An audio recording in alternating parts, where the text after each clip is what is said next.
Good morning, Year 3, and welcome to today's reading lesson. We're going to be continuing our story of Charlie and the Chocolate Factory, but we're going to be focusing on a specific reading skill today. So let me share my screen with you. And as you can see, and you already know, today is the 23rd of February, 2021, and our learning objective is to infer, which means our skill this week is going to be inference. We're going to cover this skill over the next few weeks and focus on the different question types, okay? I know we've covered a lot of this, but inference is quite a tricky topic, which is why I thought we could use a little bit of practice on it, all right? So the definition of the skill is finding evidence and using clues to understand further about a text. And the question type that we're going to use is to find and copy a word that suggests, or just find that word, okay? Because your activity today is a short quiz, just because we're introducing this new skill again. All right, so how are we going to be successful? Well, underline the key information in the question.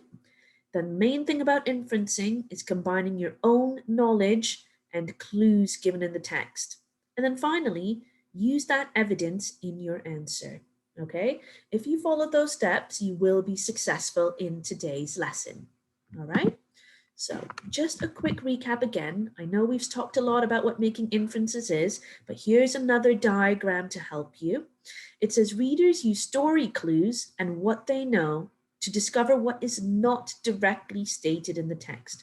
So, your text clues, your background knowledge, which all of you have, put those two together and you get inference. Okay? That's all it means. Text clues and your own knowledge. Before we do our story, let's read these two sentences and let's see if we can find the correct inference. Okay, so Tom couldn't believe his eyes. Right, so let's use our background knowledge. All right, if someone can't believe their eyes, what does that mean? It's like, oh, I couldn't believe my eyes. Well, what does that mean when I say I can't believe my eyes? It generally means that, something is a little bit shocking. I can't believe it. It's a little bit of a surprise. Okay. And then your next sentence says, his car was cleaner than he had ever seen it. Okay. So cleaner than he had ever seen it. So those are two bits of things we can pick up from the text. Tom couldn't believe his eyes. So that's telling you, ooh, I can't believe it. Must be a shock, must be a surprise. I'm thinking like, oh my gosh, that's what can't believe his eyes means. And then his car's cleaner. So based on those two, what can we infer? Can we infer that Tom's car was a Rolls Royce? Well, does anything in the text tell us that his car is a Rolls Royce? No, it doesn't. All right. So as we normally do with multiple choice questions, let's cross out the wrong answer that we know, because no clues here tell me that it's a Rolls Royce. I mean, it could be that he couldn't believe his eyes, like, oh, it's a Rolls Royce. But I mean, he's seen a Rolls Royce before. So I don't think we'd infer that. Someone had cleaned Tom's car as a surprise. Now that could be an option, because if you can't believe your eyes, it's a surprise. And also, his car was cleaner than you'd ever seen it. So, you know what? Let's do this one as a possible option. Okay, let's give that a little tick because that could be an option. Can we infer that Tom's car was red? Now, does anything over here suggest to us, do any clues suggest to us that his car is red? He can't believe his eyes. That doesn't say anything about it being red. His car was cleaner than he'd ever seen it. That doesn't tell us anything about it being red. So no, can't be that one. What about the last one? Can we infer that Tom had never cleaned his car before? Now again, possible, because it's saying his car was cleaner than he'd ever seen it. But does that mean he's never cleaned his car? No, not quite. So although it could be, just like although this one could have been true, I mean, would you be surprised though if you already knew your car was a Rolls Royce? No. Would you be surprised if your car was never cleaned before? No, because I think most people do clean their cars. So the only possible correct answer that it could be is that someone had cleaned Tom's car as a surprise. All right. He can't believe his eyes. Oh my gosh. And also, his car was cleaner than he'd never seen it. So it must be that one. All right. So that is inferencing. We've used clues from the text, we've used what we know, and we've made an inference. All right. So let us now continue with our story, and we're going to pick up on some new words, and we're going to pick up on inferencing. So it's chapter 2, Mr. Willy Wonka's Factory. In the evenings, after he had finished his supper of watery cabbage soup, Charlie always went into the room of his 4 grandparents to listen to their stories and then afterwards to say good night. Okay? I'm sure you do know what this word means because it's got the word water as a root word, but when something is watery, it means it's really thin, it's really liquidy, it looks a lot like water. Soup, you tend to think that it's got a lot of substance to it, it's got a lot of vegetables and meat, and it's thick, but this is watery cabbage soup, so it's quite thin. It's mainly consisting of water. Okay? Every one of these old people was over 90. They were as shriveled as prunes and as bony as skeletons. And throughout the day, until Charlie made his appearance, they lay huddled in their one bed, 2 at either end, with nightcaps on to keep their heads warm, dozing the time away with nothing to do. So I've highlighted 2 words here, shriveled as prunes. Okay, think about when you go and have a bath or you have a shower and your hands get all wrinkly. Okay, that wrinkly type of feeling, that's shriveled. Okay, and prunes, imagine a grape when it gets really old, it gets wrinkles on it, it becomes really shriveled, it looks like a prune. All right, so the grandparents were shriveled as prunes. And dozing means you're lightly sleeping. They've got nothing to do, so they just lightly sleep. They doze with their eyes closed all day. But as soon as they heard the door opening and heard Charlie's voice saying, "Good evening, Grandpa Joe and Grandma Josephine and Grandpa George and Grandma Georgina," then all 4 of them would suddenly sit up and their old wrinkled faces would light up with smiles of pleasure, and the talking would begin. For they loved this little boy. He was the only bright thing in their lives, and his evening visits were something that they looked forward to all day long. Now, I've highlighted wrinkled only because those 2 could be synonyms. They kind of mean the same thing, wrinkled and shriveled, okay? Remember, wrinkles are those lines that you get either on the top of your head or you get them on your hands when you stay in the water for too long. Okay? He was the only bright thing in their lives, and his evening visits were something that they looked forward to all day long. Often, Charlie's mother and father would come in as well and stand by the door, listening to the stories that the old people told. And thus, for perhaps half an hour every night, this room would become a happy place, and the whole family would forget that it was hungry and poor. All right, so that's a little bit of joy over there for that whole half hour when they talk about stories. The whole family is happy. Okay, now I think this story is going to be about Mr. Willy Wonka's factory. Let's find out.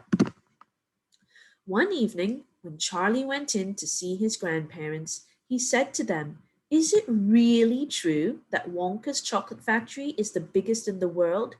"True?" cried all 4 of them at once. "Of course it's true. Good heavens, didn't you know that? It's about 50 times as big as any other." I've highlighted this word cried over here because it's instead of said, they've cried it out, which means they're almost shouting it out. True, rather than just saying true. Okay? The author has used the word cried to show that they're really shocked, they're surprised. That's why they're crying out.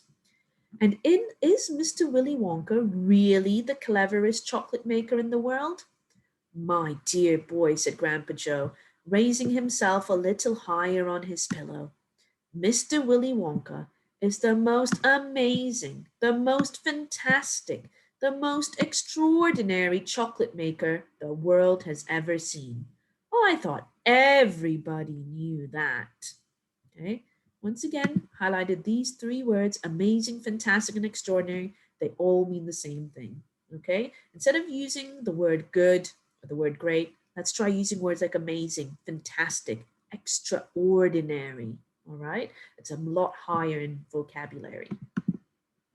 I knew he was famous, Grandpa Joe, and I knew he was very clever. Clever? Cried the old man.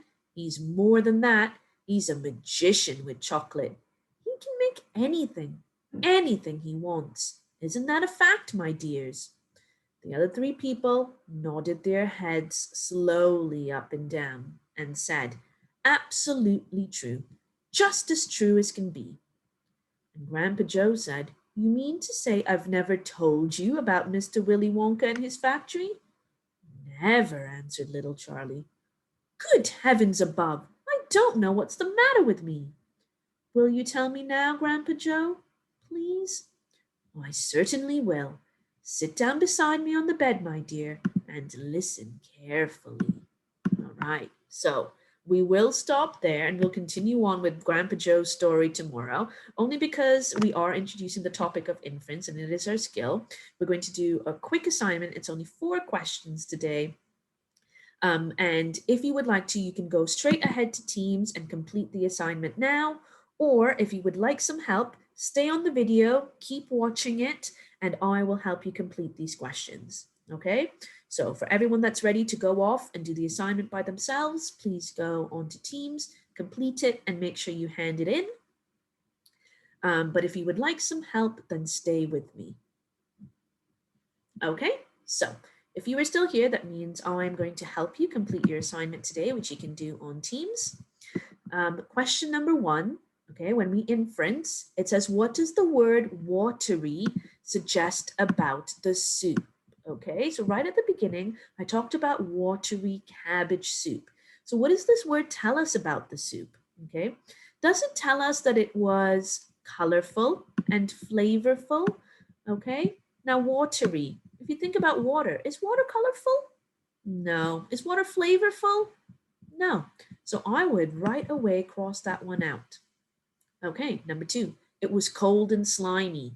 Well, water is cold, but is water slimy? No, not quite.